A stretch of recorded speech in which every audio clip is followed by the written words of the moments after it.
Akashvani, and I am Abhishek Mukhopadhyay with the Midday News.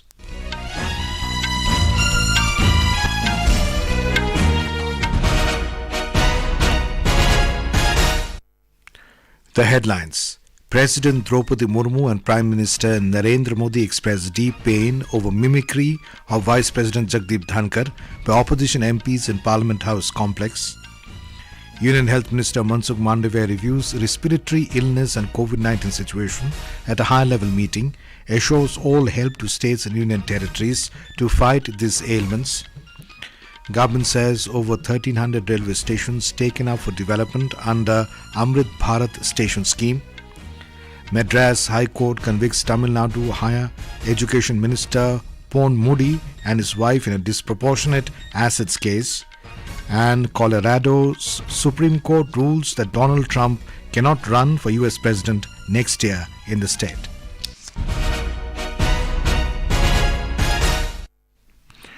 President Droupadi Murmu and Prime Minister Narendra Modi have expressed deep pain over the mimicry of Vice President and Rajya Sabha Chairman Jagdeep Dhankhar by opposition MPs in the Parliament House complex yesterday. In a social media post today, the President said she is dismayed to see the manner in which Mr. Dhankhar was humiliated in the Parliament complex. She said elected representatives must be free to express themselves, but the expression should be within the norms of dignity and courtesy. In a social media post, the Vice President said he received a telephone call from Prime Minister Narendra Modi expressing pain over the abject theatrics of some MPs. He said that Mr. Modi told him that he has been at the receiving end of such insults for 20 years and counting, but the fact that it could happen to a constitutional office like the Vice President, and that too in the Parliament, was unfortunate. Mr. Dhankhar told the Prime Minister the antics of a few would not prevent him from performing his duty and upholding the principles enshrined in the Constitution. Both the Lok Sabha and the Rajya Sabha today faced adjournments till 12 noon following opposition protest over the Lok Sabha's security breach issue and suspension of MPs. When the Lok Sabha met this morning, members from the Congress, JDU, Left and others were in the well raising slogans over the issues. Speaker Om Birla urged the protesting members to go back to their seats, but they continued with their protest. Amid din, the Speaker tried to run the question hour, but in vain. Later, he adjourned the House till 12 noon. In the Rajya Sabha, when the House met this morning, members from the CPIM and TMC were in the well, demanding Home Minister Amit Shah's statement in the House over the security breach issue. Chairman Jagdeep Dhankhar adjourned the House till 11:15 a.m. As the House continued to witness protest, it was again adjourned till 11:30 a.m. and later till 11:45 a.m. and till 12 noon. When the House reassembled at 12 noon, the chairman expressed anguish over the incident of his mimicry by TMC MP Kalyan Banerjee outside Parliament. He also questioned the Congress's party MP Rahul Gandhi filmed the mimicry. Mr. Dhankhar wondered that the Congress leadership is silent over the issue. He asserted that he will not tolerate insult to his post, adding that it was his responsibility to protect the dignity of the chairman's post. Parliamentary Affairs Minister Prahlad Joshi condemned the incident. इन लोगों ने आपके पद को अपमानित किया है, संविधान को अपमानित किया है। उसके लिए हम इस सदन में कार्रवाई जो प्रश्नकाल आप चला रहे हैं, इसमें आपके सम्मान में और इनके प्रोटेस्ट में हम खड़े होकर प्रश्नोत्तर में हम भाग लेते हैं। सर, माननीय राष्ट्रपति भी इस घटना का खंडन किया है। I quote sir, I was dismayed to see the manner in which our respected vice president was humiliated in the parliament complex. Elected representatives must be free to express themselves, but their expression should be within the norms of dignity and courtesy. Talking to media outside Parliament, leader of the opposition in the Rajya Sabha, Arjun Munda, accused the government of not allowing opposition to speak in Parliament. Union Health Minister Mansukh Mandaviya today asked all the states to take all the preventive measures amid the upsurge of COVID-19 cases in the country. He also said that the nation need to be on the alert, but there is no need to panic. Dr. Mandaviya was speaking while virtually chairing a high-level review meeting in New Delhi with health ministers of various states and union territories on the preparedness of health facilities and services. In the meeting, Dr. Mandaviya said that the government is always prepared to support all states and union territories to beat health diseases. He asked states to conduct mock drills in all hospitals once every 3 months. The Health Minister said that it is time to work together as a whole of government. He also urged to increase the surveillance and effective communication with people. During the meeting, all state representatives briefed about the preparedness in their respective states. Interacting with media after the meeting, Niti Aayog member Health, Dr. V.K. Paul, informed that there are 2,300 active cases of COVID-19 at present. लगभग 2300 active cases हैं। केरल में cases हैं, तमिलनाडु में हैं, कर्नाटक में हैं, गोवा में भी थोड़ा कंसर्न है। कोई घबराने वाली बात नहीं है, क्योंकि इस वेरिएंट की जितनी भी अभी तक समझ है, फैलने की क्षमता रख रहा है, लेकिन माइल्ड डिजीज करता है, खांसी जुकाम ही करता है। और पिछले 2 हफ्तों में टोटल 16 डेथ हुई हैं। वो लगभग उन्हीं व्यक्तियों में हुई हैं जिनमें की सीरियस कोमॉर्बिडिटीज है। Tribal Affairs Minister Arjun Munda today said that people's participation will ensure an Atmanirbhar Bharat in health by 2047. Addressing media in New Delhi, Mr. Munda said that Ayushman Bharat Jan Arogya Yoga is one of the biggest health programs started by the government to reach the last mile. He said Jan Arogya Yoga makes common people feel secure about medical expenses. He further added that over 1 lakh Jan Arogya Mandirs are successfully running across the country. 1,80,000 से अधिक स्थानों पर यह कार्य करे, गतिशील हो और इसका लाभ जनता को मिले, यह सुनिश्चित किया जा रहा है। और उसके माध्यम से बहुत बड़ी संख्या में ग्रामीण क्षेत्र के खासकर लोग लाभान्वित हो रहे हैं। जन आरोग्य योजना एक ऐसी पहल है जिस पहल के माध्यम से एक आम आदमी अपने आप को सुरक्षित महसूस करता है।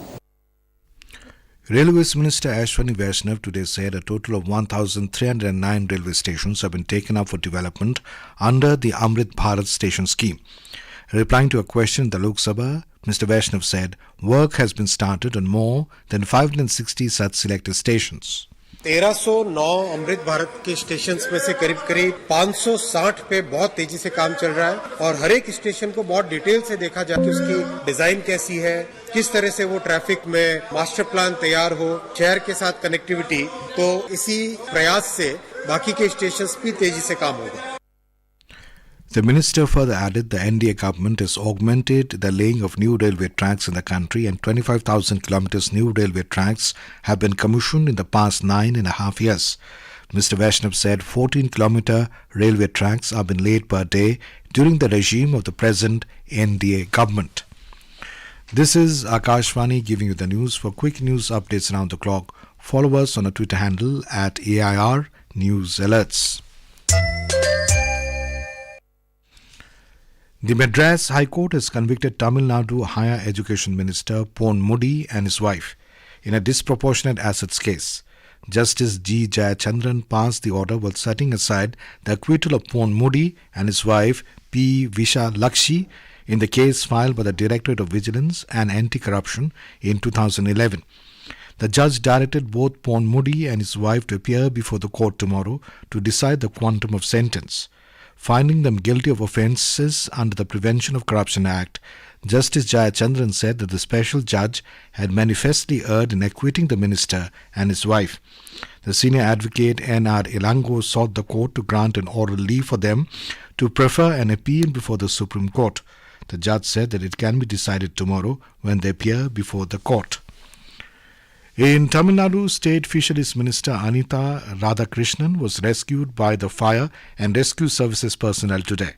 His residence at Iral was in the flood-hit Tuticorin district. Passengers stranded at many railway stations have been rescued and transported through buses. After floodwaters have been pumped out from Tirunelveli train junction, rail services have been partially restored. A communication from the Southern Railway announced cancellation of 3 trains and partial cancellation of another 2 trains which run between Kanyakumari and Tiruchendur. Bus transport services to Tirunelveli have been restored and will serve free for stranded passengers from Tiruchendur and other flood-hit areas. The first batch of Indian Army has reached the flood-hit Srivaikuntham area to carry out rescue work. The central team is also visiting the flood-hit areas of Tuticorin and Tirunelveli presently. In a bid to realize Prime Minister Narendra Modis Vision to make India a developed nation by 2047, Over 20 eminent artists from across India became Viasit Bharat ambassadors today in New Delhi. The artists signed up for the ambassador program through the Narendra Modi application during a conference under the aegis of the Indian Council for Cultural Relations. ICCR President Dr. Vinay Sahasrabudhe encouraged the active participation of the artist community in the Viasit Bharat ambassador campaign to make India a developed nation by 2047. Talking to Akashvani News, Dr. Vinay Sahasrabudhe said the Viasit Bharat ambassador program aims to harness the collective strength of the nation, propagate the development agenda and channel energies towards realizing the vision of a developed India. उनका जुड़ना इसलिए महत्वपूर्ण है क्योंकि विकास जब होता है तब कला का भी विकास होता है। जब विकास होता है, लोगों के पास समृद्धि आ जाती है, तो स्वाभाविक रूप में कला जगत को भी एक प्रश्रय मिलने का क्रम बढ़ जाता है। तो ऐसी स्थिति में विकास हो, ये सारे भारतीयों का जो सपना है उसको बुलंद करने के लिए कला जगत ने भी अपना योगदान देना चाहिए। In Haryana, thousands of people are actively participating in the Viasit Bharat Sankalp Yatra, an initiative aimed at reaching every individual in the state to ensure the outreach of various welfare programs of the central and state governments. Chief Minister Manohar Lal integrated the Yatra with Jan Samvad, facilitating on-the-spot resolution of people's issues. Health checkups also been conducted during the Yatra. During the Yatra till now, more than 280,000 people have participated in health camps and got the health screening, and over 170,000 people were screened for tuberculosis. Our correspondent reports that many people are taking benefits of government schemes at the spot. In Haryana, more than 9,500 women have been registered under Pradhan Mantri Ujjwala Yojana and around 65,000 Ayushman Bharat cards have been issued to the beneficiaries. Rajni, a woman from Deora village of Kathal, expressed her gratitude to the Prime Minister after taking the benefit of various schemes in the camps organized during the Viasit Bharat Sankalp Yatra programs. पहले gas connection नहीं था, इसलिए बहुत दिक्कत होती थी। अब मोदी जी ने हमें गैस कनेक्शन दिया, इससे उनका बहुत बहुत धन्यवाद। बहुत सुविधा करी है मोदी जी ने। राशन कार्ड नहीं था पहले, राशन कार्ड भी बन गया। अब सारी सुविधा हो गई है, अब किसी चीज की अब दिक्कत ऐसे नहीं होती। हमारी बेटी तुम्हारी बेटी योजना ये भी है, 1.5 लाख रुपए का जो फार्म है वो भी मैंने भरा है सर। दिल से धन्यवाद मोदी जी का। The yatra is playing a vital role in fulfilling the dreams of the Antyodaya and effectively bring the benefits of the various schemes to the doorsteps of the people. Ashwini Kumar Sharma, Kashwani Samachar, Chandigarh. Ashwini Kumar Sharma, Kashwani News, Chandigarh. In the United States, Colorado's Supreme Court has ruled that Donald Trump cannot run for U.S. President next year in the state, citing a constitutional insurrection clause. In a landmark decision, the court ruled 4-3 that Mr. Trump is not an eligible candidate. It is the first time that Section 3 of the U.S. Constitution's 14th Amendment has been used to disqualify a presidential candidate. Several attempts to kick Mr. Trump off the ballot in other states have failed. Last night's decision, which has been placed on hold pending appeal until next month, does not apply to states outside Colorado. The ruling only applies to the state's primary election on 5th of March, when Republican voters will choose the preferred candidate for president. Meanwhile, Republican presidential candidate Vivek Ramaswamy has vowed to pull out from the Colorado ballot if the state's Supreme Court does not let Donald Trump contest. The Indian American leader also urged other Republican candidates to withdraw from the Colorado polls immediately if the court does not reinstate Trump on the ballot. And now, before we end the bulletin, the headlines once again. President Droupadi Murmu and Prime Minister Narendra Modi expressed deep pain over mimicry of Vice President Jagdeep Dhankhar by opposition MPs in Parliament House complex. Union Health Minister Mansukh Mandaviya reviews respiratory illness and COVID-19 situation at a high-level meeting, assures all help to states and union territories to fight these ailments. Government says over 1,300 railway stations taken up for development under Amrit Bharat Station scheme. Madras High Court convicts Tamil Nadu Higher Education Minister Ponmudi and his wife in a disproportionate assets case. And Colorado's Supreme Court rules that Donald Trump cannot run for US President next year in the state. And with that, we end the Midday News.